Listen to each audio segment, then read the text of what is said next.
कभी एक समय था जब धरती ने सांस लेना छोड़ दिया था।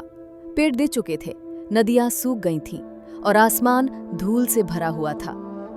तभी आकाश से उतरा एक विशाल गरुड़, वीर। न वो कुछ बोलता था, ना ही उसकी आंखों में क्रोध था, बस एक गहरा दुख और एक शांति भरा संकल्प। उसने धरती की ओर देखा और धीरे से पहला बीज लगाया। धरती ने वो स्पर्श महसूस किया और जहां कभी राख थी वहां से उग आया एक जादू भरा वृक्ष।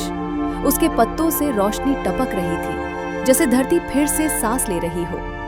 दूर गांव के लोग देख रहे थे, चुपचाप। उनकी आंखों में डर नहीं था, बल्कि एक अनकही उम्मीद पल रही थी। फिर मिली एक छोटी सी लड़की, मीरा।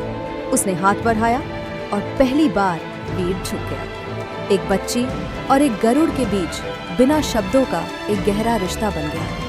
लेकिन वीर का सच अभी सामने आना बाकी था। वो कभी एक इंसान था जिसने जंगल जलाए थे, पेड़ काटे थे। उसके पापों ने प्रकृति को रुलाया था। प्रकृति ने उसे शाप नहीं दिया, उसे जिम्मेदारी दी। वीर बना एक रक्षक, एक प्रायश्चित करता हुआ आत्मा। अब केवल वीर नहीं, पूरा गांव उसके साथ था। हर हाथ में एक बीज था, हर दिल में एक वचन। एक नया जंगल उग रहा था और साथ ही एक नई कहानी भी। फिर आया आखिरी पल। अंतिम बीज भी धरती ने स्वीकार कर लिया। वो वृक्ष, सबसे सुंदर, सबसे दिव्य, जैसे स्वयं प्रकृति का हृदय। वीर ने अपनी पंख फैलाए और रोशनी में बदल गया।